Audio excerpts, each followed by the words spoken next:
देखिए आपका उत्तर प्रदेश शहरी भवन अधिनियम 1972 चल रहा था।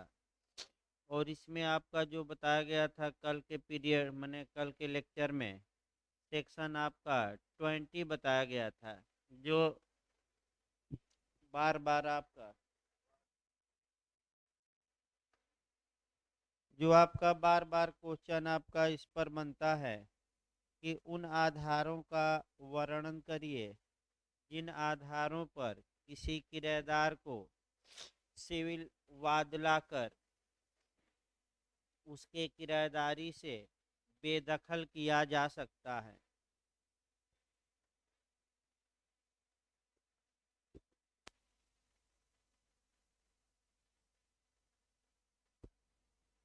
क्वेश्चन आपका काफी बनता है कि उन आधारों का वर्णन करिए जिन आधारों पर किसी किराएदार को आपका किराएदारी से बेदखल किया जा सकता है सिविल वाद लाकर। तो सेक्शन 20 के जो आधार हैं याद रखिएगा, इसमें सिविल सूट लाया जाएगा और मकान मालिक लाएगा किराएदार के विरुद्ध। इसमें हम बता रहे थे वही आधार याद करना है, यानी कि जो हमने कल आपका आधार बताया था वही आधार याद रखना है। और पहला आधार बताया गया था कि पिछले 4 माह का किराया क्या है बकाया, और सैनिक इत्यादि हैं तो कितने साल का किराया बकाया हो, 1 साल। तो जो किराया बकाए की बात थी आपका कि पिछले आपका इतने दिनों का किराया बकाया हो, तब मकान मालिक आपका मुकदमा कर सकता है सिविल न्यायालय में कि इसकी किराएदारी समाप्त किया जाए। इसके लिए आपका क्लाज 4 भी पढ़ना है, यानी कि आप जब भी क्लाज 1 का किराया बाकी लिखवा देंगे एक ही साथ, थोड़ा अलग अलग पढ़ाते समय हो गया है। नियम यह है कि जैसे ही 4 माह का किराया बकाया है पढ़ाना चाहिए, वैसे ही क्लाज वहाँ बता देना चाहिए 4। क्लाज 4 ये बताता है कि अगर आपका प्रथम सुनवाई पर किराएदार रजामंद हो गया और मकान मालिक को किराया दे दिया या आपका न्यायालय में जमा कर दिया, तो इस आधार पर कि किराया बाकी है अब किराएदार को बेदखल नहीं किया जाएगा और उस पर ब्याज भी अब दे। और ब्याज की रकम कितना है, 9%। यानी कि इसका मतलब ये 2 लाइन इसको अपनी भाषा में लिख सकते हैं कि अगर यदि मकानदार ने किराएदार के विरुद्ध इस आधार पर वाद दायर किया है कि पिछले 4 या उससे अधिक माह का किराया बकाया है और प्रथम सुनवाई पर अगर किराएदार पूरा किराया दे देता है मकान मालिक को या न्यायालय में जमा कर देता है और उस पर 9% ब्याज की दर से लगाकर जमा करता है, तो यह आधार अब बेदखली का निरस्त हो जाएगा, कैंसिल हो जाएगा। ये अपनी भाषा में याद करना आसान रहेगा। और लीगल भाषा में इतना उलझाव दे दिया है कि उस भाषा में इसको न लिखे। लिखवाते समय भी मैं अपनी भाषा का ही प्रयोग करूँगा। इसके बाद आइए आपका सेक्शन 21 से फिर क्वेश्चन बनता है, किराएदार के अध्यासन से भवन की निर्मुक्ति के लिए कार्यवाहियाँ। देखिए आपका अगर ये पूछे कि किराएदार को बेदखल कब किया जा सकता है, तो सेक्शन 20 लिखिएगा। और ये पूछे कि किराएदार को आपका उसके कब्जे से किराएदार के कब्जे से भवन को कब रिलीज करवाया जा सकता है या कब किराएदार को हटाया जा सकता है और कहा जा सकता है कि हजूर भवन को किराएदार से मुक्त कराइए, रिलीज कराइए, तो वो अलग सेक्शन चलेगा और वह सेक्शन आपका 21 है। फिर एक बार कंसेप्ट बना लीजिए। अगर ये कहे कि बेदखली का आधार बताइए तो धारा 20 लिखना है। और अगर ये कहे कि किराएदार के कब्जे से भवन को निर्मुक्त कराया जाए, रिलीज कराया जाए, यानी कि उसका कब्जा हटवाया जाए, इसके लिए प्रावधान क्या क्या है, आधार क्या है, तब 20 नहीं लिखना है। तब आपका कौन सा सेक्शन लिखना है, 21। अब क्वेश्चन दोनों आपका बन चुके हैं, दोनों पर सतर्क रहना है। बेदखली पूछे तो 20, और उसके कब भवन को उसके कब्जे से मुक्त किस आधार पर कराया जाएगा, तो 21 में। धारा 20 में सिविल वाद दायर किया जाता था सिविल न्यायालय में। धारा 21 में सिविल वाद दायर नहीं होगा, बल्कि आप जिला मजिस्ट्रेट के यहाँ एप्लीकेशन देंगे कि हजूर इस भवन को किराएदार से मुक्त कराया जाए, यानी कि किराएदार का कब्जा हटाया जाए और इस भवन को निर्मुक्त कराया जाए। तो आखिर मकान मालिक जिला मजिस्ट्रेट के यहाँ एप्लीकेशन दे सकता है। तो आधार क्या है, कैसे कार्यवाही की जाएगी, वहीं धारा 21 में पढ़ना है। अब दिमाग एकदम स्थिर कर लीजिए। देखिए 21 क्या कहता है, एक एक आधार वहीं बताया जाएगा। आधार थोड़ा बहुत भिन्न एक दो भले हो सकते हैं, लेकिन आधार वही है। पहला खंड देखिए धारा 21 का, नियत प्राधिकारी। नियत प्राधिकारी का मतलब कि आपका जिला मजिस्ट्रेट, ना है तो वहाँ लिख सकते हैं जो प्रेस्क्राइब्ड अथॉरिटी दिया गया है। यहाँ प्रेस्क्राइब्ड अथॉरिटी मतलब न्यायालय में नहीं, यहाँ आपका जिला मजिस्ट्रेट, भाई उसको लिख लीजिए। आपका नियत प्राधिकारी मैंने बेयर एक पर भी लिख लेना चाहिए। नियत प्राधिकारी यहाँ कौन होगा, डीएम। नियत प्राधिकारी मकानदार के तदर्थ आवेदन पत्र पर, यानी कि आपका कौन एप्लीकेशन देगा, तो मकान मालिक देंगे। किराएदारी के अंतर्गत भवन या उसके किसी निर्दिष्ट भाग से, यानी कि या तो पूरे भवन से या भवन के किसी भाग से किराएदार को बेदखल करने का आदेश दे सकता है। यानी कि किराएदार का कब्जा क्या किया जाए, पूरे भवन या उसके भाग से हटाया जाए। यदि उसका यह समाधान हो जाए, यानी कि यदि नियत प्राधिकारी को ये विश्वास हो जाए, अर्थात नियत प्राधिकारी यानी कि जिला मजिस्ट्रेट को यह विश्वास हो जाए, क्या विश्वास हो जाए, कि निम्नलिखित कारणों में से कोई एक कारण विद्यमान है, यानी कि भवन को किराएदार के कब्जे से निर्मुक्त कराने का ये सब आधार अब बताया जाएगा कि मकान मालिक एप्लीकेशन देंगे तो किन आधारों पर देंगे डीएम के यहाँ, कि इस किराएदार से हमारा मकान क्या कराया जाए, खाली।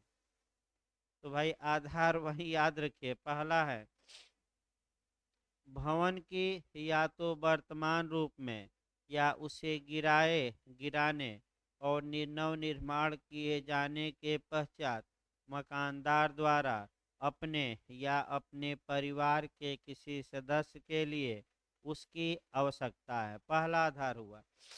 तो मकान मालिक पहला दिखा सकते हैं कि हजूर जो ये भवन है हमारा ही परिवार बढ़ गया है, अब मैं किराएदार नहीं रखूँगा, अतः ऐसी कंडीशन में इस किराएदार से हमारा भवन रिलीज कराया जाए, निर्मुक्त कराया जाए, ये पहला आधार।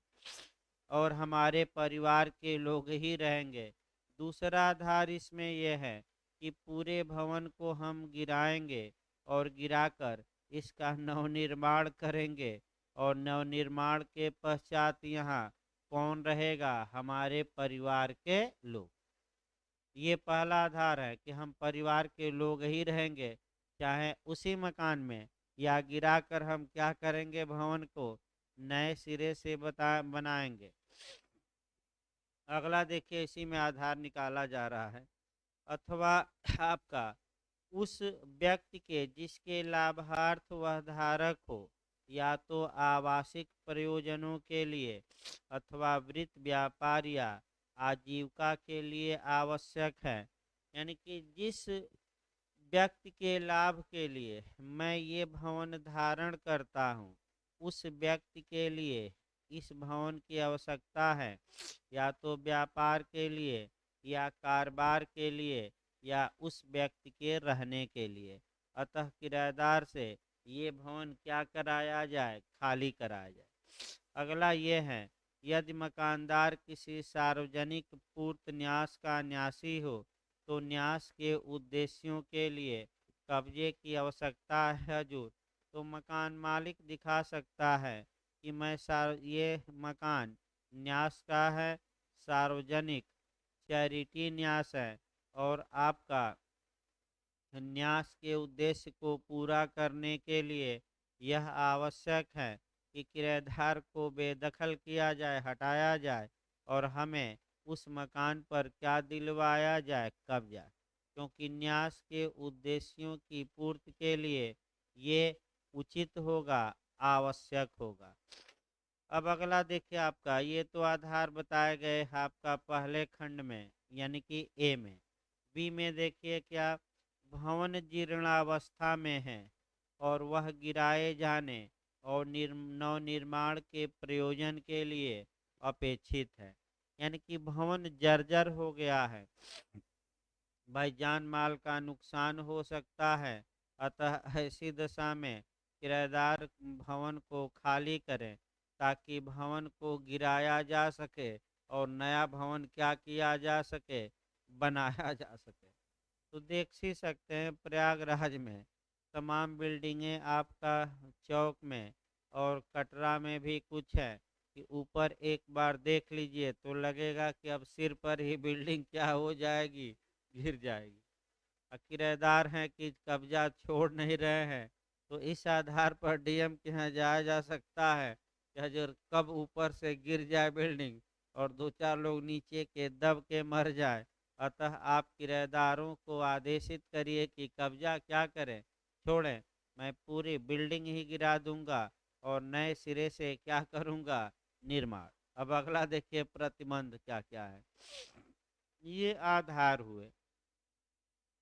प्रतिबंध यह है कि यदि भवन मकानदार द्वारा क्रय किए जाने के पूर्व यदि ऐसा क्रय इस अधिनियम के प्रारंभ होने के पश्चात किया जाए, किराएदार के कब्जे में था, तो खंड क में उल्लिखित कारणों से कोई आवेदन पत्र तब तक ग्रहण नहीं किया जाएगा जब तक कि ऐसे क्रय के दिनांक से 3 वर्ष की अवधि व्यतीत न हो जाए और मकानदार ऐसा आवेदन पत्र देने के कम से कम 6 महीने पूर्व किराएदार को तदर्थ नोटिस न दे दे, और ऐसा नोटिस उपरोक्त 3 वर्ष की अवधि के समाप्त के पूर्व भी दिया जा सकता है। इसका मतलब ये हुआ कि अब खंड ए को कोरिलेट करिए, खंड ए में क्या था, फिर एक बार देखिए। खंड ए में ये था आपका मने 1 के ए में कि हजूर हमारा मकान मालिक इस आधार पर एप्लीकेशन दिया है डीएम के यहाँ कि हमारा परिवार बढ़ गया है, अतः परिवार के लोग रहेंगे, या मकान को हम गिराकर फिर से बनाएंगे और हम आपका किराएदार नहीं रखेंगे, बल्कि कौन रहेगा यहाँ, आपका मने केवल और केवल हमारे परिवार के लोग। या दूसरी कंडीशन ये थी कि मैं आपका देख रेख करता हूँ मकान का, लेकिन मैं मालिक तो हूँ, लेकिन दूसरे के लाभ के लिए मैं मालिक हूँ, और ऐसी कंडीशन में जिस व्यक्ति के लाभ के लिए मैं संपत्ति मकान धारण करता हूँ, उस व्यक्ति को आवासीय या व्यापार या वृत्ति इत्यादि के लिए मकान की आवश्यकता है। और तीसरा आपका कि ये जो मकान था ये सार्वजनिक न्यास का है, पूर्त न्यास का, और न्यास के उद्देश्य की पूर्ति के लिए यह आवश्यक है कि हमें कब्जा क्या किया जाए, दिया जाए। अब समस्या देखिए आपका कहाँ आती है। पहला प्रतिबंध ये है कि अगर किसी व्यक्ति ने मकान खरीदा है और इस अधिनियम के लागू होने के बाद, और जिस समय वह खरीदा था उस समय किराएदार उस मकान में रहते थे, यह नहीं कि बाद में आए, यानी कि जिस समय आपका खरीदा था उस समय मकान में किराएदार थे कि नहीं थे। तो ऐसी कंडीशन में आपका पहला नियम दिमाग में बैठाना है कि इस धारा के तहत एप्लीकेशन मकान मालिक दे तो सकता है, लेकिन अब कितने समय के बाद ही देगा? 3 साल। यानी कि कितने माह, कितने समय के बाद? 3 साल। और वह 3 साल में, यानी कि 3 साल बाद ही आपका किराएदार को हटाने के लिए डीएम के यहाँ एप्लीकेशन दे सकता है। उसमें भी नियम यह है कि मकान मालिक डीएम के पास एप्लीकेशन देने के 6 माह के पहले आपका किराएदार को सूचित कर दे। कितने माह के पहले बता दे? 6 माह। ये भी हो सकता है कि 2.5 साल बीता, अभी 6 माह है, तब तक मकान मालिक ने किराएदार को क्या दे दिया? नोटिस थमा दिया कि अगले 6 माह में तुम मकान क्या कर दो? खाली कर दो। नहीं किया तो जैसे ही 3 साल बीता वैसे ही मकान मालिक कहाँ एप्लीकेशन दे दिया? डीएम के यहाँ। दूसरा नियम यह है कि अगर 3 साल बीत गया उसके बाद भी मकान मालिक किराएदार को सूचना दे सकता है, लेकिन सूचना के कितने दिनों के बाद ही वह डीएम के यहाँ एप्लीकेशन दे सकता है कि हमारे भवन को निर्मुक्त कराया जाए? 6 माह बाद। यानी कि 6 माह का क्या करना पड़ेगा? इंतजार करना पड़ेगा, और कोई उपाय नहीं है। लेकिन ये कब?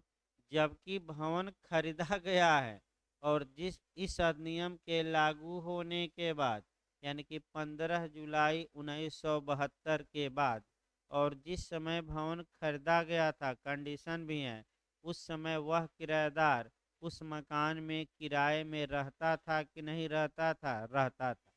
यानी कि पुराने मकान मालिक ने ही किराएदार रख कर क्या किए थे? चले गए थे पुराने मकान मालिक। देखिए, जब भी मकान खरीदा जाता है तो उसमें लिखा जाता है कि आज से मैं सब अपना अधिकार दावा सब क्या कर रहा हूँ? त्याग रहा हूँ और इनको कब्जा दे रहा हूँ। कोई किराएदार इस मकान में नहीं है। अगर आपका किराएदार है तो टीपीए की धारा 3 भी लागू होगी। सूचना, यानी कि विवक्षित सूचना कि अगर किराएदार हैं वही मकान आप खरीद रहे हैं, इसका मतलब ये हुआ कि आप जानते थे, आपको सूचना थी कि इस मकान में किराएदार हैं। भाई आप इनकार नहीं कर सकते। दूसरा प्रतिबंध देखिए, प्रतिबंध यह भी है कि यदि खंड क के अधीन किसी ऐसे भवन के संबंध में आवेदन पत्र दिया जाता है जो केवल अनावासिक प्रयोजन के लिए किराए पर दिया गया है। अनावासिक मतलब ये हुआ कि सामान रखने के लिए, व्यक्ति रखने के, व्यक्ति नहीं रहता, क्या क्या रहता है? सामान। तो नियत प्राधिकारी, मामनियत प्राधिकारी यानी कि प्रेस्क्राइब्ड अफसर, यानी कि इसका मतलब कि डीएम, तो नियत प्राधिकारी मामले के सब संगत तथ्यों पर विचार करने के पश्चात बेदखली का आदेश देते समय मकानदार से किराएदार को 2 वर्ष के किराए से अनधिक धनराशि प्रतिकर के रूप में दिलवाएगा तथा नियमों के अधीन रहते हुए अन्य ऐसी अन्य शर्तें आरोपित कर सकता है जो वह उचित समझे। इसका मतलब ये हुआ कि अगर मकान मालिक ये कहते हैं कि मकान हमारा खाली कराया जाए, तो ऐसी कंडीशन में आपका खंड क के ही तहत आपका, तो ऐसी कंडीशन में न्यायालय आपका मकान मालिक से, अगर मकान आपका आवासीय न हो और डीएम ने आदेश दिया किराएदार को कि तुम मकान खाली करो, व्यापारिक मकान था, व्यापार के लिए यूज होता था, तो यहाँ उल्टा नियम है। मकान मालिक से किराएदार को कितने महीने कितने वर्ष के किराए के बराबर धनराशि आपका डीएम साहब दिलवा सकते हैं, दिलवाएंगे 2 साल। यानी जितना 2 साल का किराया है उतना तुम किराया क्या करो, किराएदार को दो। ये बहुत कड़ा नियम है, उल्टा नियम चलेगा। ये किससे किसको दिलवाया जा रहा है, तो मकान मालिक से किसको दिलवाया जा रहा है, किराएदार को। क्योंकि अब बोरिया बिस्तर किराएदार का बनने वाला है तो कुछ तो मिल जाए। अगला देखिए आपका आपका ये अगला प्रतिबंध ये है कि अगर पूर्त न्यास के उद्देश्यों के लिए आपका, यानी कि ऐसे पूर्त न्यास के उद्देश्यों के लिए एप्लीकेशन ग्राह्य नहीं होगा जिसके उद्देश्य में धर्म, जाति या जन्म स्थान के आधार पर उसके बेनिफिशरी यानी कि हिताधिकारियों में विभेद की व्यवस्था हो। इसका मतलब ये हुआ कि सार्वजनिक पूर्त न्यास था, न्यास के उद्देश्य के लिए उसका कब्जा जरूरी था। कब्जे की डिमांड की गई कि किराएदार को हटाया जाए और हमें कब्जा दिलवाया जाए, लेकिन वह चैरिटी ट्रस्ट ऐसा है जिसमें कि आपका धर्म के आधार पर, जाति के आधार पर या जन्म स्थान के आधार पर क्या किया जाता है, विभेद। तो एप्लीकेशन डीएम स्वीकार करेंगे कि खारिज, खारिज कर देंगे, क्योंकि ये विभेद नहीं करना है। हाँ, कोई आवासिक भवन है और आप चाहते हैं कि हम व्यापार करें और किराएदार को हटा दें, तो इसके लिए भी संभव नहीं है एप्लीकेशन। यानी कि आवासीय है और आप चाहते हैं कि किराएदार को हटाकर हम क्या करें, यहाँ व्यापार, तो एप्लीकेशन आपका खारिज होगा कि बचा रहेगा, खारिज हो जाएगा आपका। इसके बाद सेना वाला है, इसके बाद ये भी कम चांस, ये नहीं लिखा जाता। इसके बाद आपका मकानदार, ये भी नहीं लिखा जाता। आइए 1A देखा जाए, खंड यानी कि धारा 21 का 1A। बीच वाला कुछ छोड़ दिया जाता है, बहुत तो स्पष्टीकरण इत्यादि नहीं लिखना है।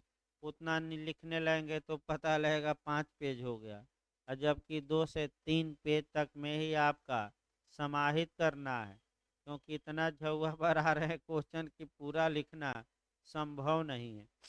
देखिए 1A देखा जाए क्या कहता है।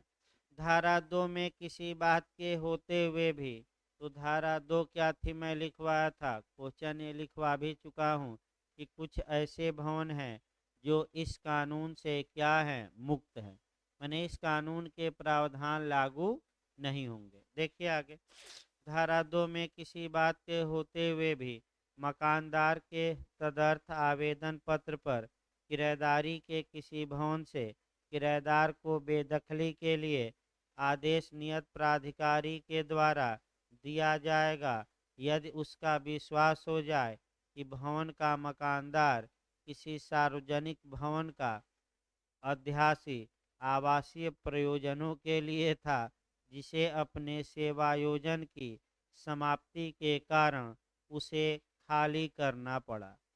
यानी कि इसका मतलब ये हुआ इसका मतलब ये हुआ कि अगर मकान मालिक कोई नौकरी करता था, उसके कारण वह किसी भवन पर कब्जा रखता था, फिर दूसरा आ गया, तो मकान मालिक इस आधार पर किराएदार से भवन को खाली करा सकते हैं कि हम नौकरी में थे और नौकरी में होने के कारण इस भवन पर हमारे कब्जे का क्या है, हक है। अतः किराएदार को क्या कराया जाए, किराएदार से क्या कराया जाए, मकान को खाली। लेकिन आपका एक 1 साल आपका है। देखिए प्रतिबंध क्या है, प्रतिबंध यह है कि ऐसे सार्वजनिक भवन के अध्यासीन मकानदार के द्वारा अपने सेवायोजन की समाप्ति के प्रत्याशित दिनांक से पूर्व 1 वर्ष की अवधि में भी इस उपधारा के अधीन आवेदन पत्र दिया जा सकता है। इसका मतलब कि रिटायरमेंट के 1 साल पहले तक आप ऐसा आवेदन दे सकते हैं कि हम कर्मचारी हैं, कर्मचारी होने के नाते ये भवन हमें मिला था, यहाँ से जो किराएदार हैं क्या किया जाए, हटाया जाए और हमें ये भवन क्या किया जाए, दिया जाए। सरकारी कर्मचारी के लिए है। खंड 2 देखिए, नियत प्राधिकारी मकानदार के तदर्थ आवेदन पर किराएदारी के अंतर्गत भवन से संबंधित किसी अतिरिक्त भूमि में किराएदार को बेदखल करने का आदेश दे सकता है, यदि उसका यह समाधान हो जाए कि भूमि के एक या एकाधिक नए भवनों के निर्माण के लिए यथा नए भवनों के निर्माणार्थ उसे बेचने के उद्देश्य के लिए और अनेक प्लाटों में बांटना है, नक्शे का अनुमोदन है। यानी कि इसका मतलब ये हुआ एक दो लाइन में कि मकानदार एप्लीकेशन नियत प्राधिकारी के समक्ष दे सकता है कि हजूर किराएदार को मने पूरे भवन से और जो ज़मीन है वहाँ से भी हटाया जाए, क्योंकि हम भवन को क्या करेंगे, प्लाट में बांटेंगे और प्लाट में बांट के या तो निर्माण करेंगे या बनाएंगे। प्लाट में बांटकर हम नक्शा पास करवाएंगे और उस अनुसार भवन का क्या करेंगे, निर्माण। तो किराएदार अगर खाली ज़मीन में भी टेंट लगा दे तो कहाँ से नक्शा पास होगा, कैसे भवन बनेगा। अतः पूरे ज़मीन वमीन से इस किराएदार को क्या किया जाए, हटाया जाए। अगला देखिए खंड 3 देखिए, उपधारा 1 या उपधारा 1A या उपधारा 2 के अधीन कोई आदेश संबद्ध पक्षों को सुनवाई का युक्त अवसर दिए बिना नहीं दिया जाएगा। यानी कि मकान मालिक को भी सुना जाएगा और किराएदार को, यानी कि आरडी अल्ट्रम पर्टम। बताइए, एक पक्षकार को सुना जाएगा कि दोनों पक्षकारों को, दोनों। प्रतिबंध यह है कि जहां किराएदार सरकार का या किसी स्थानीय प्राधिकरण का या किसी सार्वजनिक क्षेत्र के निगम का सेवक होते हुए आवेदन पत्र का प्रतिवाद न करे, वहां जिला मजिस्ट्रेट को सुनवाई का युक्त अवसर दिया जाएगा, जिन्हें आवेदन पत्र के विरोध करने का अधिकार होगा। यानी कि इसका मतलब कि सरकार से अगर रहेगा तो डीएम साहब ही खुद अपना बात रखेंगे और उसमें कोई ये नहीं है। अगला देखिए, आपका किराएदारी समाप्त नहीं होगी, ये भी नहीं पूछा जाता, भी कम पूछा जाता है, लिखना नहीं इतना ज़्यादा, बस समाप्त हो गया। उतना ज़्यादा नहीं, मेन मेन चीज़ें ही लिखनी है क्योंकि बहुत ये लंबा क्वेश्चन था। यानी कि धारा 20 से भी लंबा क्वेश्चन ये आपका हो जाएगा। इसके बाद आइए, कुछल्ला क्वेश्चन बनता है 2 लाइन का कि बेदखली के आदेश का प्रवर्तन कैसे किया। आपका माने अपील आप कर सकते हैं, तो अपील कहाँ करेंगे, जिला न्यायाधीश के यहाँ। यानी कि धारा 21 के तहत जो जिला मजिस्ट्रेट ने आदेश दिया है उसकी अपील कहाँ की जा सकती है, तो जिला न्यायाधीश के यहाँ। एजेस में पूछा जाता है कि आदेश के कितने दिनों के अंदर, आपका 30 दिन। बस 2 क्वेश्चन। यानी कि धारा 21 में किराएदार जो आदेश पारित किया जाएगा वह अपीलीय होगा, जिला डीजे के यहाँ अपील की जा सकती है, आदेश के कितने दिनों के अंदर, 30 दिन। अब आइए, बेदखली के आदेश का प्रवर्तन। यानी कि बेदखली का आदेश दे दिया गया कि किराएदार हट जाए, फिर भी किराएदार नहीं हटता, तो आप बताइए कि उस आदेश का पालन कैसे करवाया जाएगा। तो क्या बल का प्रयोग करके पालन करवाया जाएगा कि नहीं करवाया जाएगा। आपका 23। अब आइए, 24 भी पूछा जाता है, फिर आपका 25 भी बहुत महत्वपूर्ण है आपका। नहीं, 24 ज़्यादा महत्वपूर्ण है।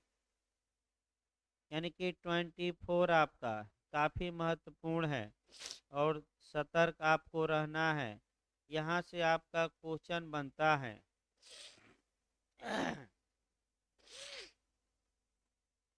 क्वेश्चन आपका ये बनता है कि अगर किसी किराएदार को उसकी किराएदारी से बेदखल कर दिया गया है तो उन दशाओं का वर्णन करिए जहाँ कि उसे अपनी किराएदारी में री एंट्री या पुनः प्रवेश का अधिकार होगा। ये भी क्वेश्चन पुछल्ला बना है, एक पेज में ही लिखना है, लेकिन दिमाग अस्थिर करके समझना है। यानी कि किराएदार का पुनः प्रवेश के विकल्प से आप क्या समझते हैं? क्या किराएदार जिस मकान से हटाया गया है, बेदखल किया गया है, क्या पुनः प्रवेश की मांग, यानी कि उस मकान में मुझे फिर से किराएदार क्या किया जाए, रखा जाए, मांग कर सकता है कि नहीं? तो आपका जवाब रहेगा कर सकता है। आधार क्या होंगे? कब कर सकता है, कितने दिनों के अंदर कर सकता है, ये एचएएस प्री में भी आता है और मेंस के लिए भी अच्छा महत्वपूर्ण है। इसके बाद एक और हम बताएंगे, आपका अच्छा पूछा जाता है कि उन परिस्थितियों का वर्णन करिए जहाँ की कोई किराएदार न्यायालय में किराया जमा कर सकता है। वो भी क्वेश्चन अच्छा बनता है। अब लास्ट मैंने आपका, हमें लगता है कि कल तक ये लेक्चर समाप्त हो जाएगा, क्योंकि आपका 4-5 क्वेश्चन और बचा है। किराएदार के अधिक, मकान मालिक के अधिकार आपका दायित्व, किराएदार के अधिकार दायित्व आपका, इसके बाद सुख सुविधा और न्यायालय में किराया क्या करना, जमा करना। तो सुख सुविधा की बहाली करा दीजिए, पानी रोक दिया जाए, बिजली रोक दिया जाए, आप कह सकते हैं रास्ता रोक दिया जाए, तब क्या करेंगे? यही सुख सुविधा की क्या कराई जाएगी? किराएदार के बहाली, समाप्त हो जाएगा कानून। इसके बाद से आपका दूज कानून शुरू होगा। मैंने लिखवाने के बाद आपका 1-2 दिन में लिखवा भी दिया जाएगा, स्पीड थोड़ा बढ़ाया जाएगा। आपका ये विकास प्राधिकरण ही शुरू करते हैं, वो भी आसान है, 5-6 दिन में ख़त्म हो जाएगा हर हाल में आपका। हाँ, क्या? नहीं तो बता ही जाएगा, वो थोड़ा पढ़ लें, इसके एक कानून बता दें तब, नहीं तो मिक्स हो जाएगा एक ही में। मैंने उसमें ये नियम है कि आपका ये कानून आपने पढ़ा, ये कानून एक बार घर पर थोड़ा दिमाग में बैठा रहे 4-5 दिन, तब जो इसी विषय पर जो नया कानून आया है उसको बताया जाए, और तब थोड़ा अंतर करना सही रहेगा। तत्काल थोड़ा कन्फ्यूजन हो जाएगा, तत्काल एक ही चीज़ नहीं बताई जा सकती, क्योंकि इसमें है कि इसमें है, ये समस्या आ जाएगी। तो इसके लिए एक बार पढ़ाया जा रहा है, 2-4 दिन थोड़ा चिंतन मनन करिए इस पर, तब तक एक आपका कानून बीच का निकाल दिया जाए, फिर वो किराएदारी वाला ही पढ़ाया जाएगा। उसके बाद आपका पंचायत चकबंदी और आपका बचेगा नगर पालिका। यानी इसके बाद आपका विकास प्राधिकरण अच्छा है, आसान भी है। विकास प्राधिकरण में आपका कठिन नहीं है, एकदम आसान है। कहानी जैसे पढ़ना है कि शहर में पीडीए है, प्रयागराज विकास प्राधिकरण है, उसी पर पूरा चला देना है। तो आइए देखा जाए, आपका धारा 24 महत्वपूर्ण है, इसको अच्छे से तैयार करना है कि option of reentry by tenant, यानी कि ऑप्शन आपका री एंट्री या पुनः प्रवेश का जो अधिकार किराएदार का है।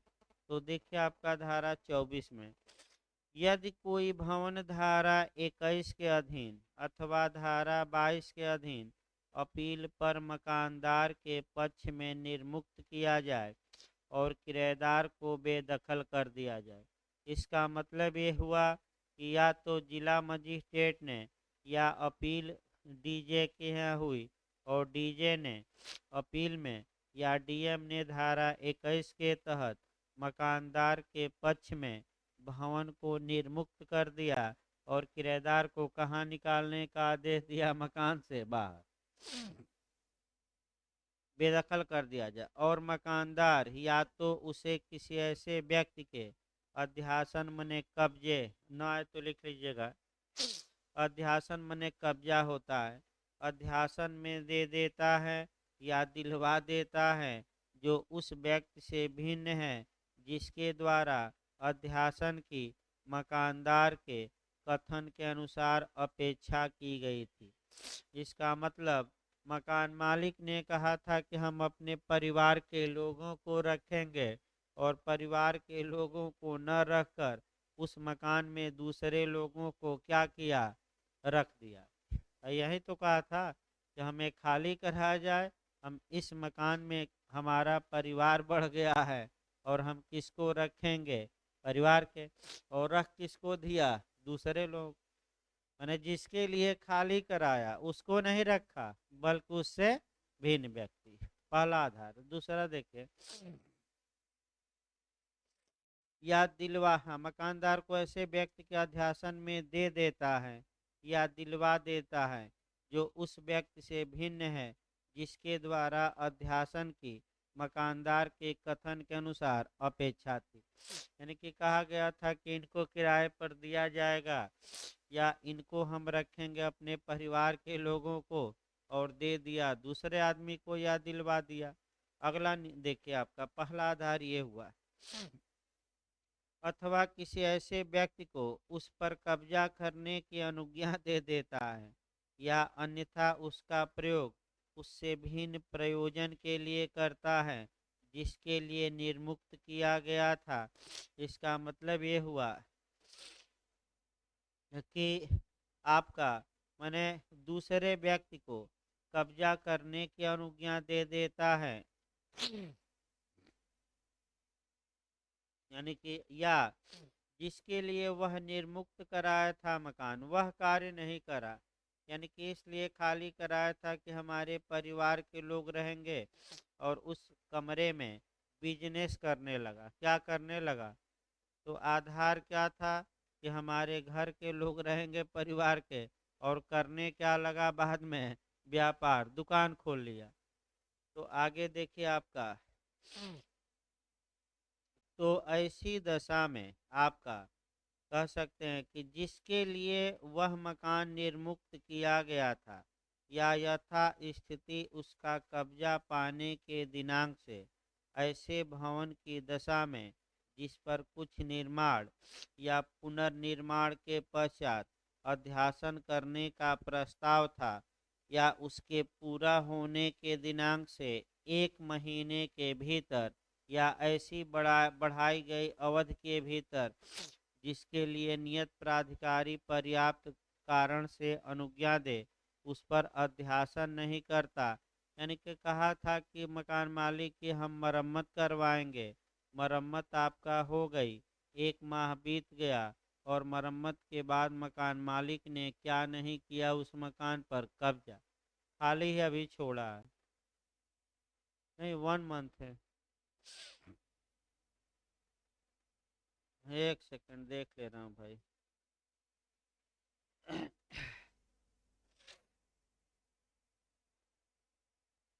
यहाँ 1 माह ही है। अगर देखिए तो अगला नियम 3 माह का हो आगे, यानी कि इसका मतलब कि सुधार करना था, सुधार मकान मालिक ने किया। एक बढ़ाई गई माने बढ़ाई जा सकती है डीएम द्वारा 1 माह सामान्यतः, जब तक न बढ़ाई जाए 1 माह, और 1 माह तक सुधार के बाद खाली रखा। अगला नियम देखिए, अभी आधार ही चल रहा है भाई, इसलिए भवन को खाली कराया गया था कि गिराया जाएगा, और आपका कह सकते हैं और कब्जा पा लिया गया, लेकिन आपका कह सकते हैं कि गिराया ही नहीं गया। तो जब गिराया नहीं गया और आपका, तो कितने माह के भीतर भवन को नहीं गिराया गया? 2 माह।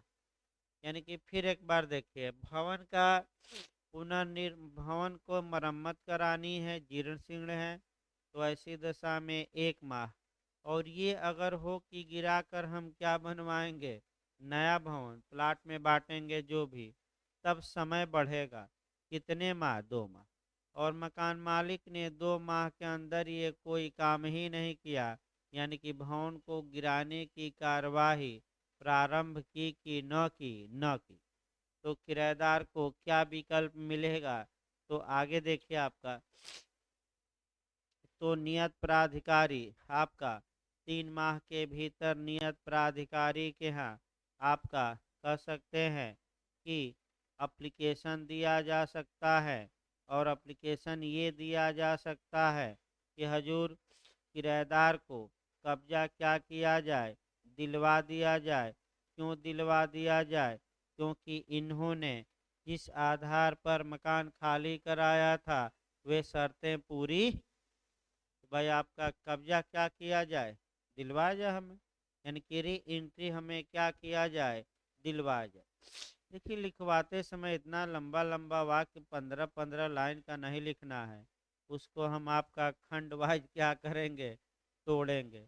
वो पढ़ाते समय भले अलग किया जा रहा हो, लिखवाते समय आपका लाइन फर्स्ट सेकंड थर्ड ऐसे लिखवा देंगे आधार आपका भूम मैंने 3-4 लाइन ऊपर, उसके बाद जितने आधार हैं इन आधारों को अलग अलग ही लिखा जाएगा, क्योंकि वो 15 लाइन आप याद नहीं कर पाएंगे।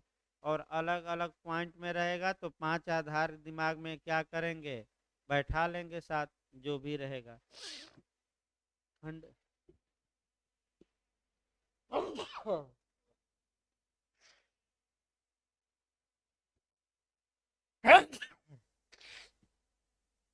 अगला देखिए आपका, यदि मकानदार धारा 21 की उपधारा 1 के खंड ख के अधीन, तो अब ख बताइए क्या था।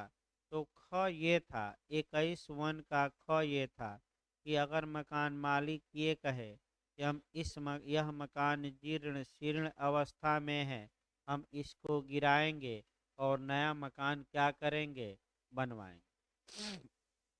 और किराएदार को क्या किया जाए, बेदखल, ताकि हम गिरा कर नया मकान क्या करें, बनवाए। अब समस्या यह आई, इसी बिंदु पर देखिए, के अधीन निर्मुक्ति आदेश प्राप्त करने के पश्चात भवन गिरा दे, यानी कि भवन गिरा भी दिया, नया भवन का क्या किया, निर्माण कर लिया, तो जिला मजिस्ट्रेट मूल किराएदार द्वारा ऐसे समय के भीतर जो नियत किया जाए तदर्थ आवेदन पत्र दिए जाने पर उसे नए भवन या उसमें से कोई एक जो जिला मजिस्ट्रेट की आवश्यकताओं पर विचार करने के बाद उचित समझे प्रदिष्ट कर सकता है। यानी कि आपका अगर नया भवन बन गया तो किराएदार मांग कर सकता है कि पुराने से हमें निकाला गया था डीएम साहब, नए में हमें क्या कराया जाए, एंट्री कराया जाए। यानी कि अब तो नया बन गया है, मैं भी इंतजार कर रहा था, अब कितने समय के भीतर जो नियत किया जाए। नियत का मतलब ये हुआ कि राज्य सरकार इसके लिए क्या बनाएगी, नियम। बेयर एक्ट में नहीं दिया गया है तो नियमावली में नियम बना होगा, हमें भी पता नहीं है, क्योंकि हर एक चीज़ की नियमावली पढ़ना भाई मुश्किल है। इतना नियमावली है कि हालत खराब है। देख ही रहे ये नियमावली, आपका भू राजस्व में कुछ पढ़ाया जाएगा वो भी पूरा संभव नहीं है, मेन मेन ही हम भी पढ़ा सकते हैं भू राजस्व में भी। अगला देखिए आपका, और इस प्रकार वह किराएदार ऐसे भवन के लिए किराए के रूप में ऐसी धनराशि का देनदार होगा जो उसके निर्माण व्यय के आपका 1% प्रति माह के बराबर होगा। इसका मतलब ये हुआ कि अगर आपका किराया बढ़ेगा तो कितना बढ़ेगा, तो आपका जितना मकान बनाने में, ज़मीन की कीमत नहीं, जितना मकान बनाने में पैसा लगा है तो उसका 1% किराया बढ़ेगा प्रति मास, वार्षिक नहीं, कितना, प्रति मास। यानी कि बस यही आपको याद रखना है कि आपका कितना किराया बढ़ जाएगा, पुराने किराए से 1%। 1% किसका बढ़ेगा, नए मकान के बनाने में लगी लागत का। प्रति माह बढ़ेगा कि वार्षिक बढ़ेगा, प्रति माह। और किराएदार को क्या किया जाएगा, तो किराएदार को आपका उस मकान में कह सकते हैं कि एंट्री कराई जाएगी। इसी को हम कहते हैं री एंट्री। री एंट्री का मतलब हुआ पुनः प्रवेश। यानी कि दो बातें निकली, एक तो मकान माल किराएदार को हटाया गया था, ये कह के कि हम ये काम करेंगे, ये करेंगे, और वह आपने किया नहीं। तो आपका किराएदार आपका 3 माह के अंदर मुख्य रूप से एप्लीकेशन दे, और एप्लीकेशन देकर मांग कर सकता है कि हमें री एंट्री मकान में दिलवाई। दूसरा, आपने इस आधार पर किराएदार को बेदखल करवा दिया था कि हजूर हम मकान गिराएंगे, नए सिरे से बनाएंगे, और आपने मकान गिरा भी दिया, नए सिरे से क्या किया, बना दिया। तो जो पुराना किराएदार था वह मांग कर सकता है डीएम के यहाँ जाकर एप्लीकेशन देकर कि हजूर हमें पुनः नए मकान में किराएदारी हमारी क्या की जाए, बहाल, हमें पुनः प्रवेश कराया जाए। लेकिन अब किराया बढ़ेगा तो लागत का, निर्माण की लागत का कितना प्रतिशत, 1%, आपका मासिक की वार्षिक, मासिक। ऐसे ही पढ़ना है, और कोई हो बेरेट की भाषा तैयार करना संभव नहीं है। अगर रट्टू तोता है तो अलग बात है, नहीं तो जो बताया जा रहा है यही दिमाग में वहाँ रहेगा, और इसी को अपनी भाषा में थोड़ा क्या करना है, लिखना है।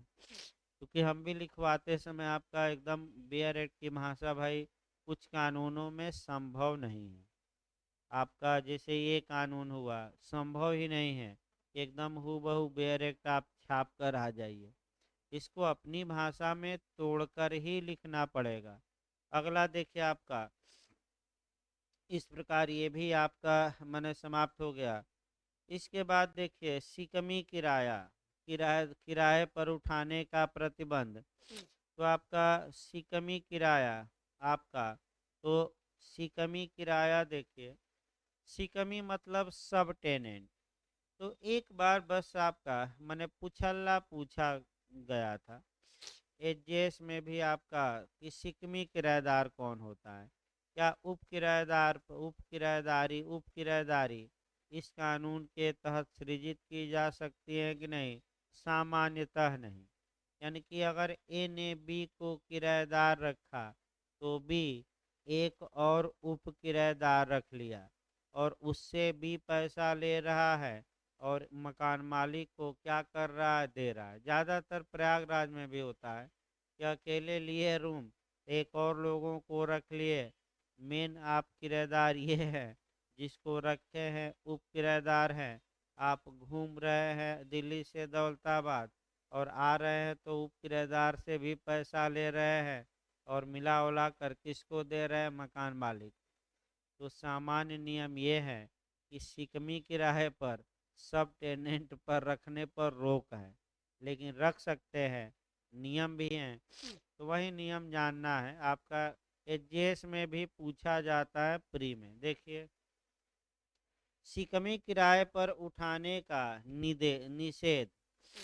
कोई भी किराएदार अपनी किराएदारी के अधीन संपूर्ण भवन को उप किराए पर नहीं उठाएगा, सिकमी किराए पर नहीं उठाएगा।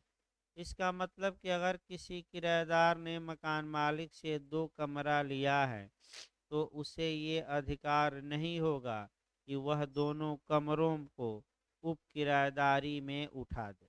हाँ, ये हो सकता है कि उसके किसी भाग को उठा दे, यानी कि एक कमरा उठा दे और एक कमरा न उठाए, लेकिन पूरा आपका माने कह सकते हैं कि क्या पूरा भाग उप किराए पर वह उठा सकता है कि नहीं, किराएदार नहीं।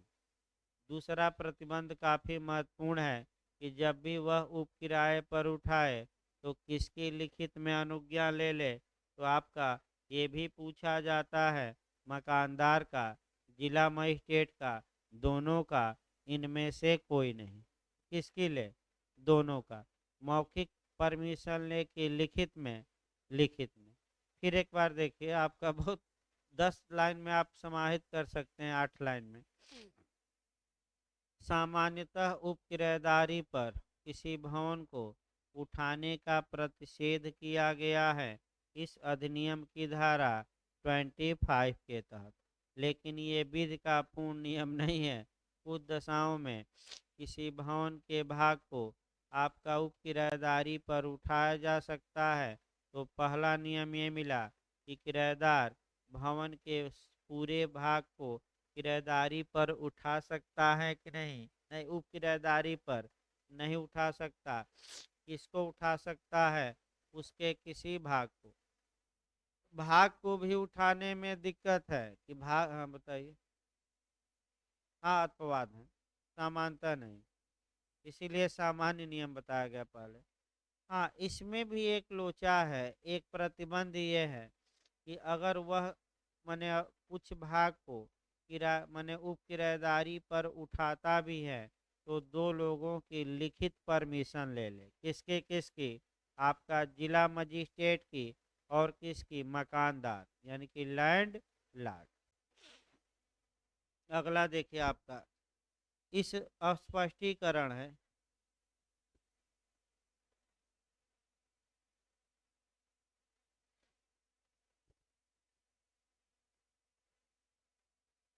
देखिए स्पष्टीकरण क्या कहता है। यदि किराएदार का किसी भवन या उसके भाग पर धारा 12 की उपधारा 1 के खंड ख या उपधारा 2 के अर्थ में कब्जा समाप्त हो जाता है तो यह समझा जाएगा कि उसने उक्त भवन या उसका भाग शिकमी किराए पर उठाया है। यानी कि इसका मतलब ये हुआ कि मान लीजिए कि किराएदार था और उसी के साथ कोई और रहता था और किराएदार का कब्जा समाप्त हो गया, लेकिन अन्य व्यक्ति उसी मकान में क्या है, तो ये माना जाएगा डीम्ड वैकेंसी। भाई बताया गया था धारा 12 में क्या माना जाएगा? Deemed vacancy. और ये माना जाएगा कि जो व्यक्ति हैं वहाँ वह क्या है? किराएदार नहीं है बल्कि क्या है? उप किराएदार। इसके बाद आपका स्पष्टीकरण माने स्पष्टीकरण का क्लास 2 भी है। किसी व्यक्ति को होटल या बासा में ठहराना शिकमी किराए पर उठाना नहीं समझा जाएगा। तो धारा 2 में भी मैं बताया था कि जो होटल हैं, बासा है या आपका ऐसे स्थानों पर यह कानून लागू नहीं होता। तो होटल में ठहराइए बासा में तो वो उप किराएदारी नहीं होगी।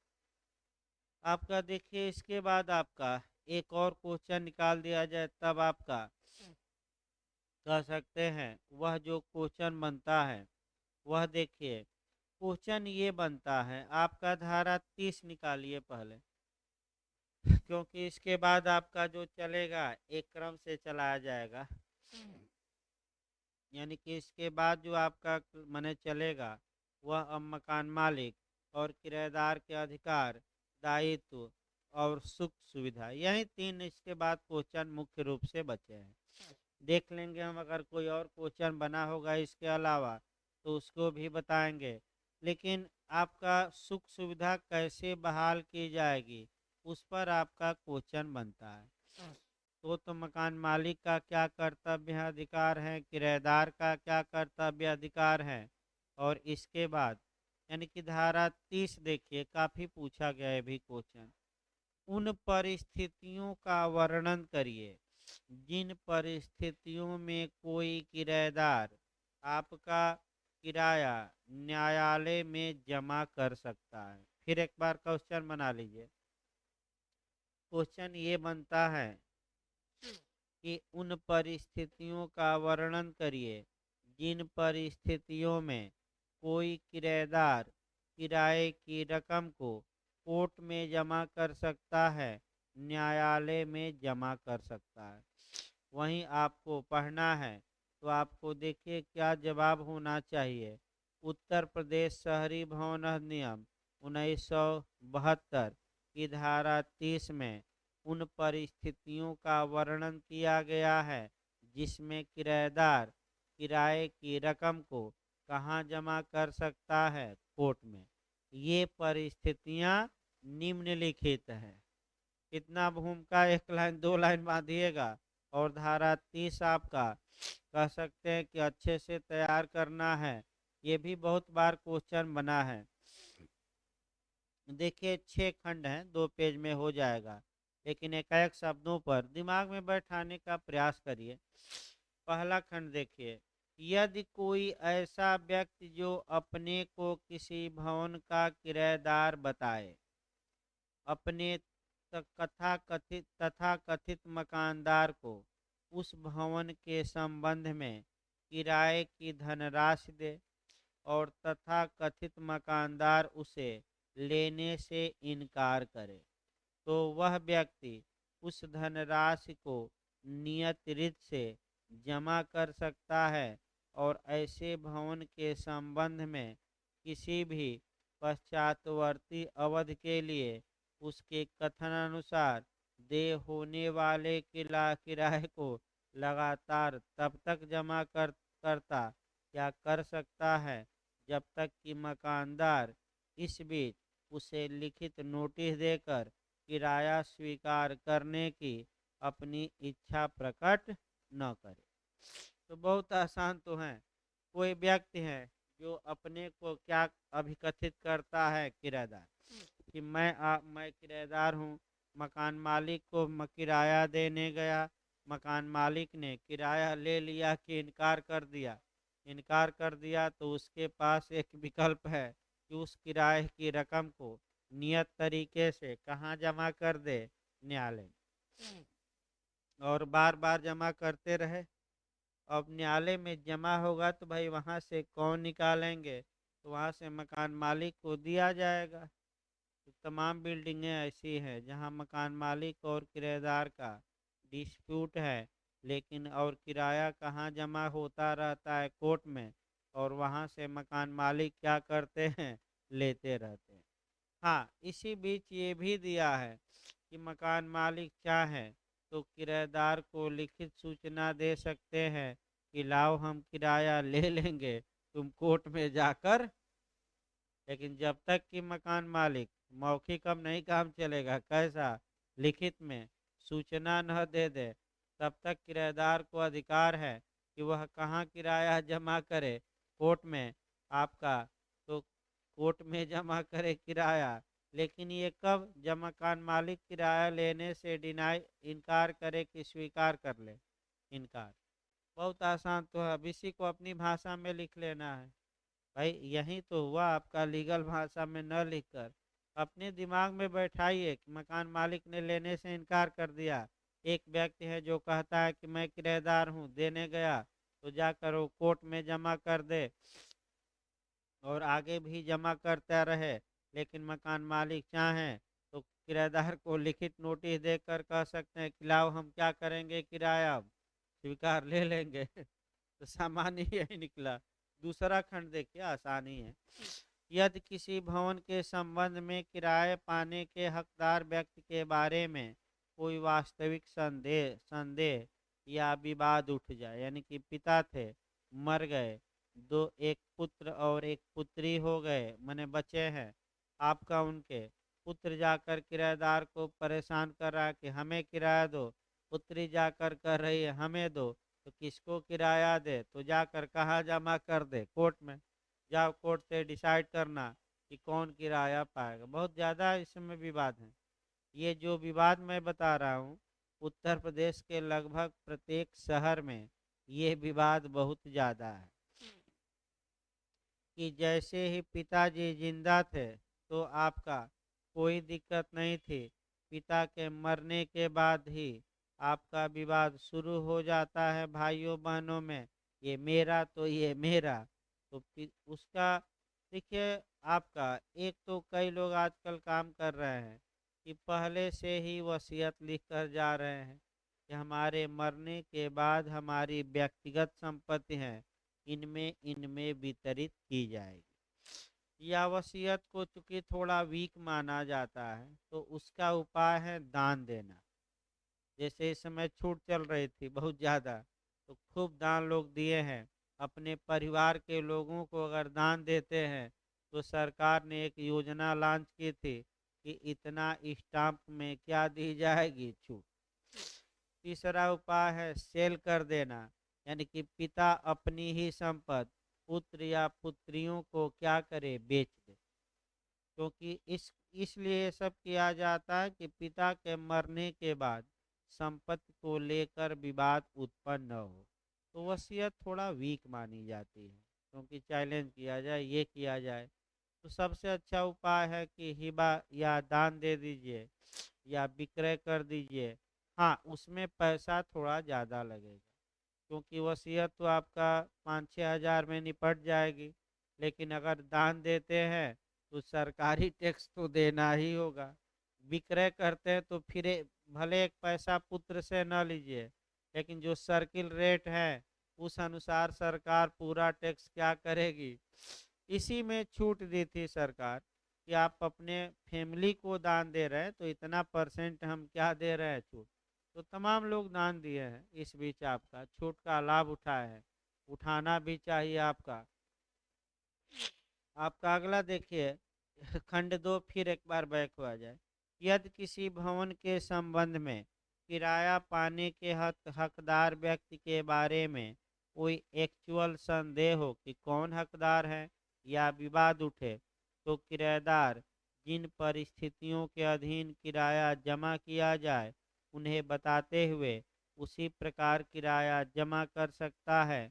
और जब तक ऐसे संदेह का निवारण न हो जाए या विवाद का निपटारा सक्षम न्यायालय से न हो जाए या आपस में विवाद के पक्षकार समझौता न कर लें, तो आपका कहाँ जमा करता रहे किराया? न्यायालय में। तो पहला तो ये खंड रहा, वैसे याद करना है। पहला कब न्यायालय में जमा करे? जब मकान मालिक लेने से क्या कर दे। दूसरा कब जमा करे? जब स्वामी को लेकर संदेह या क्या है। कब तक जमा करता रहे कोर्ट में? ये लिखना पड़ेगा कि ये विवाद है। कब तक जमा करता रहे? जब तक कि वह विवाद का निपटारा, तो कैसे हो सकता है? या तो समझौता कर लें या न्यायालय कर दे कि कौन स्वामी है।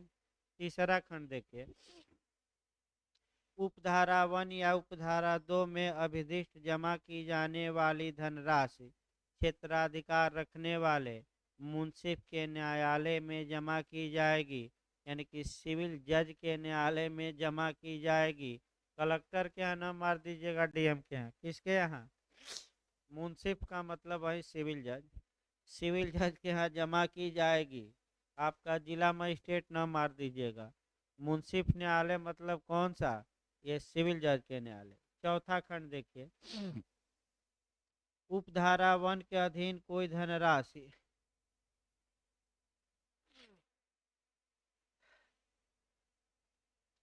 चौथा खंड देखिए, उपधारा 1 के अधीन कोई धनराशि जमा किए जाने पर न्यायालय ऐसी जमा धनराशि की सूचना मकानदार पर तामील करवाएगा और जमा की गई धनराशि उस व्यक्ति द्वारा न्यायालय को तदर्थ आवेदन पत्र देने पर निकाली जा सकती है। तो बहुत आसान है। जब किराएदार ने न्यायालय में जमा कर दिया पैसा, तो न्यायालय मकान मालिक को सूचना देगा कि आइए और अपना किराया क्या करिए, ले जाइए। तो मकान मालिक अप्लीकेशन देंगे कि हमें हमारा किराया जो जमा किराएदार है किया है उसको दिया जाए, और दे लेके क्या करेंगे? निकल जाएंगे। चौथा खंड हो गया। पांचवा देखिए, उपधारा 2 के अधीन कोई धनराशि जमा किए जाने पर न्यायालय जमा धनराशि की सूचना संबंधित व्यक्ति या व्यक्तियों पर तामील करवाएगा और जमा की गई धनराशि को ऐसे व्यक्ति के लाभार्थ रोक लेगा जो किसी सक्षम न्यायालय द्वारा अथवा संबंध पक्षों के बीच हुए किसी समझौते के कारण उसे पाने का हकदार पाया जाए, और वह धनराशि ऐसे व्यक्ति को दी जाएगी। एक और आपका सतर्कता बरतनी है, यानी कि आपका थर्ड पर्सन भी लाभ उठा सकता है किराए का। देखिए एक उदाहरण दिया जाए। मान लीजिए दो भाइयों ने आपस में करार किया है कि इस मकान से जो किराया आएगा वह बहन को उसमें से आधा हिस्सा दिया जाएगा, यानी कि उसके विवाह के लिए सुरक्षित रखा जाएगा। अब किराए को लेकर अब विवाद करा दीजिए। किराएदार गया भाइयों को किराया देना, भाइयों ने इनकार कर दिया। तो किराएदार ने किराया को कहाँ जमा कर दिया? मुंसफ न्यायालय में, यानी कि सिविल जज के न्यायालय। सिविल जज ने सभी पक्षों को नोटिस जारी की। सिविल जज ने देखा कि करार के कारण या सक्षम न्यायालय के निर्णय के कारण किराया का आधा भाग पाने की हकदार कौन है? बहन। तो बताइए, क्या भाइयों को पूरा दिया जाएगा कि आपका बहन भी आधा हिस्सा पा लेगी न्यायालय में जो जमा है? बताइए। अब आपका थोड़ा संविधान नियम ठीक बता रहे हैं, बहन भी पाएगी, लेकिन संविधान नियम में भी मैं बताया था, डॉक्ट्रिन ऑफ प्रिवी ऑफ नहीं, डॉक्ट्रिन ऑफ आपका ये संविदा के संसर्ग का सिद्धांत, हाँ, privity of contract, doctrine of privity of contract, संविदा के संसर्ग का सिद्धांत का मतलब ये हुआ कि संविदा में गुप्तता होती है, यानी कि जो व्यक्ति संविदा का पक्षकार है केवल और केवल वही व्यक्ति ही उस संविदा के लिए मुकदमा कर सकते हैं। लेकिन इसके कुछ अपवाद हैं कि भाइयों ने संविदा किया और किसके लाभ के लिए किया? बहन के। तो बहन भले ही संविदा का पक्षकार न हो, लेकिन भाइयों द्वारा किए गए करार को प्रवर्तित करा सकती है कि नहीं? करा सकती है। और यहाँ बहन पाने की क्या होगी? न्यायालय में जो जमा है आधा हिस्सा हकदार, स्पष्ट लिखा गया है खंड 5 में। अंतिम खंड देखिए, उपरोक्त प्रकार से जमा की गई धनराशि के संबंध में यह समझा जाएगा कि जमा करने वाले व्यक्ति ने उपधारा 1 में अभिदिष्ट दशा में उस व्यक्ति को जिसके हक में वह जमा किया गया है आपका किराए का भुगतान कर दिया है कि नहीं किया है? कर दिया है। किस तारीख को कर दिया है? जिस तारीख को वह किराया न्यायालय में क्या किया? तो क्या माना जाएगा कि वह मकान मालिक को किराया दे दिया है कि नहीं माना जाएगा? माना जाएगा। कोर्ट में जिस दिन जमा किया उसी दिन मान लिया जाएगा कि वह किसको मैंने दे दिया है किराया? मकान मालिक। तो आपका बहुत आसान तो है, इसमें समझना क्या है, हल्का हल्का ही दिमाग लगाकर अपनी भाषा में इसको लिख सकते हैं। अभी रेंट अगला क्वेश्चन जो हम उठा रहे हैं आपका, तो वही 2-3 क्वेश्चन आपका मुख्य से अब बचा रह गया है। एक क्वेश्चन जो आपका बचा रह गया है वह आपका है कि मकान मालिक का अधिकार क्या है और मकान मालिक का कर्तव्य क्या है? दो बातें। फिर जो दूसरा क्वेश्चन आपका बनता है वह आपका किराएदार का अधिकार और किराएदार का दायित्व या कर्तव्य क्या है? ये दो क्वेश्चन अलग से बनते हैं। और एक क्वेश्चन आपका सुख सुविधा पर बन जाता है, यानी कि आपका एक और क्वेश्चन आपका मैंने वो तो उसी में बता दिया जाएगा, आपका छोटी मरम्मत और बड़ी मरम्मत भी आपका कह सकते हैं। और एक आपका ये कि जो ये सुख सुविधा है, अगर मकान मालिक ने पानी का कनेक्शन काट दिया या आपका कह सकते हैं कि आपका बिजली का, तो इसके लिए क्या उपचार है किराएदार का? एक क्वेश्चन नया भी बन जाता है आपका, एक दो क्वेश्चन एक्स्ट्रा हम बताएंगे कि अगर मने उपद्रव के कारण भवन को नुकसान पहुंचता है तब क्या होगा? एक दो क्वेश्चन एक्स्ट्रा हम नया नया बताएंगे, हो सकता है पूछ ले, मैंने एक दो क्वेश्चन आपका बढ़ाकर ही पढ़ाया जाएगा। तो आइए पहले देखा जाए किराएदार के अधिकार, उसके बाद किराएदार के कर्तव्य, फिर मकान मालिक के अधिकार और मकान मालिक के कर्तव्य। जहाँ तक किराएदार के अधिकार की बात है, किराएदार के अधिकार आपका बिखरे हुए हैं। बिखरे हुए हैं मतलब कि एक सेक्शन में आपको किराएदार के अधिकार नहीं मिलेंगे। ये कॉन्सेप्चुअल क्वेश्चन है।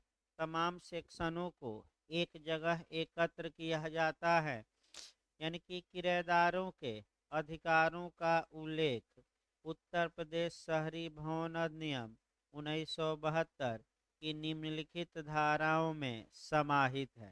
तो एक सेक्शन में नहीं है बल्कि कई धाराओं में क्या है, समाहित। देखिए उसका उपाय हम बता रहे हैं लिखने का, आपको याद करने का।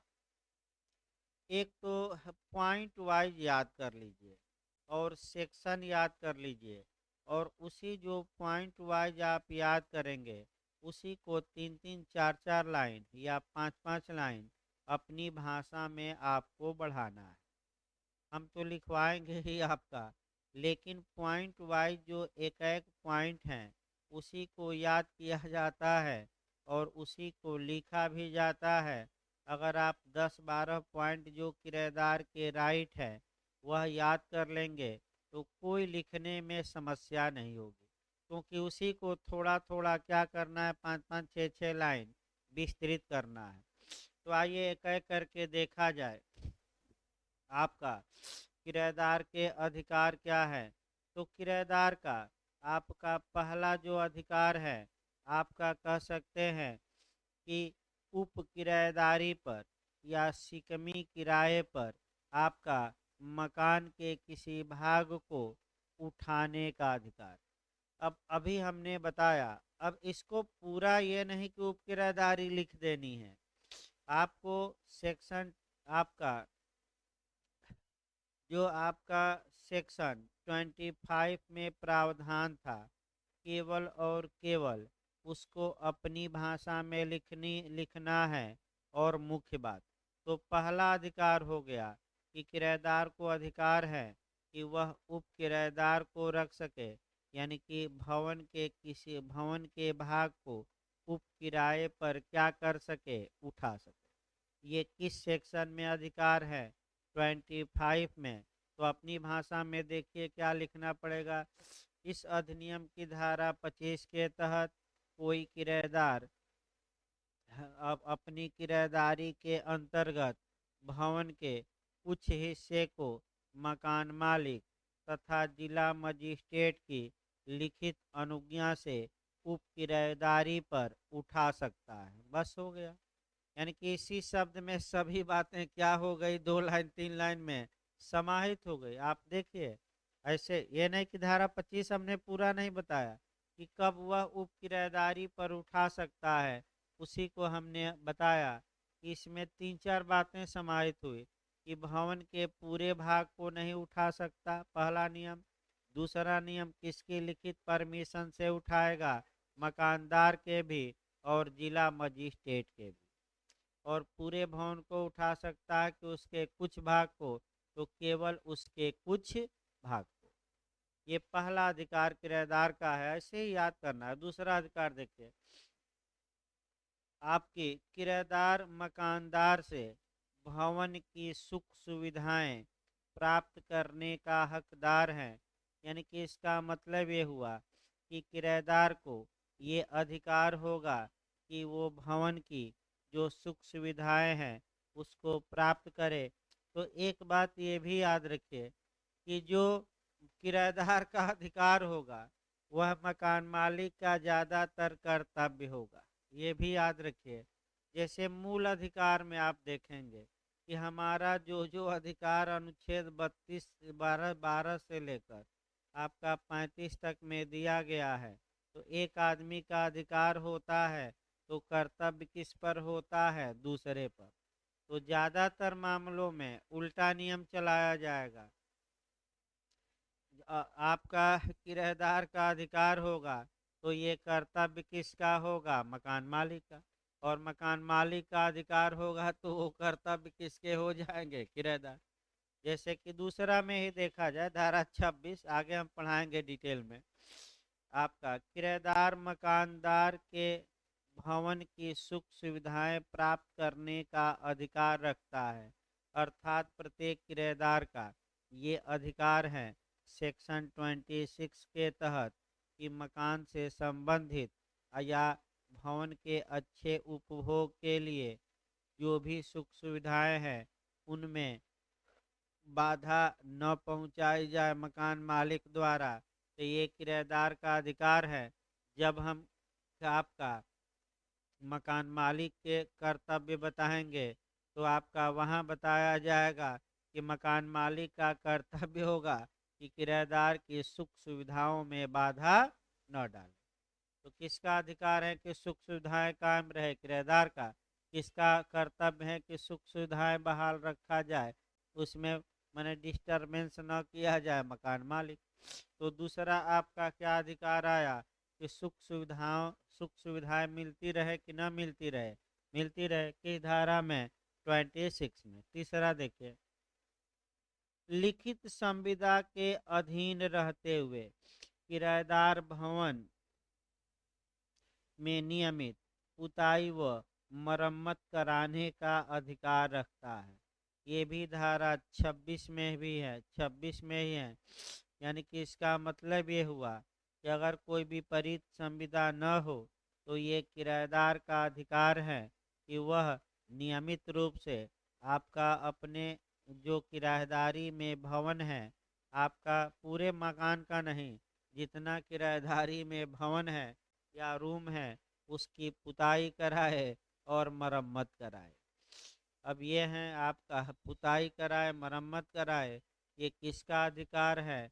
तो अधिकार किराएदार का है, तो भाई कर्तव्य मकान मालिक का भी तो है ना कि हम किराए पर हैं तो क्या करें? मकान मालिक पुताई उताई कराए कि छोड़ दे सड़ा हुआ? कराए। तो कर्तव्य किसका हो गया?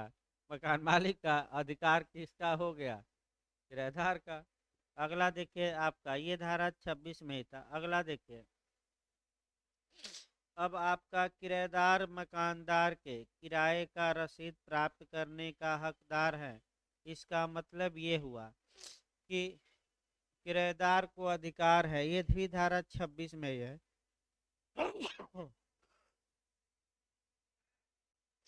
ये भी धारा 26 के क्लास 4 में है कि प्रत्येक किराएदार का यह अधिकार है कि वह जब मकान मालिक को किराया दे तो वह मकान मालिक से किराए की रसीद पाए कि न पाए? बताइए।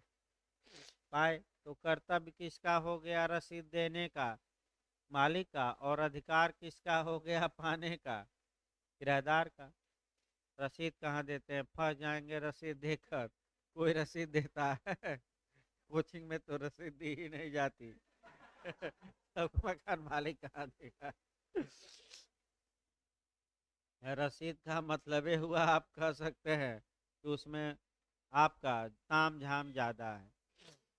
हाँ, आपका रसीद दे दिए तो रिकॉर्ड पूरा मेंटेन रखिए।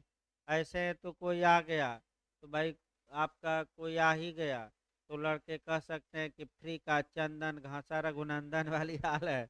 और रसीद रहेगा तब तो प्रमाण रहेगा। तो रसीद इसीलिए आपका फर्जी रसीद काट दिया जाता है। मैंने जिसको आवश्यकता हो भाई रसीद दिया जाता है, ये नहीं कि अगर टैक्स वैक्स में आपका जरूरत है तो रसीद ले सकते हैं जीएसटी नंबर के साथ। तो अगला देखिए आपका, आगे देखिए आपका अगला अधिकार देखा जाए किराएदार का, ये तो विहित प्राधिकारी के आदेश से भवन में अपने स्वयं के व्यय पर भवन की सुख सुविधाएं बहाल करने का अधिकार। ये धारा 27 में है। इसका मतलब ये हुआ कि किराएदार को ये अधिकार होगा कि अगर मकान मालिक भवन की सुख सुविधाओं को बहाल नहीं करते तो किराएदार अपने खर्चे पर सुख सुविधाओं को बहाल कर ले, और जो खर्चा लगा है वह किराए में क्या कर ले? काट ले। तो एक दो उदाहरण देखें। मान लीजिए टुल्लू खराब हो गया, तो मकान मालिक को लड़के खूब फोन कर रहे हैं, हाँ अब आ रहे हैं, तब आ रहे हैं।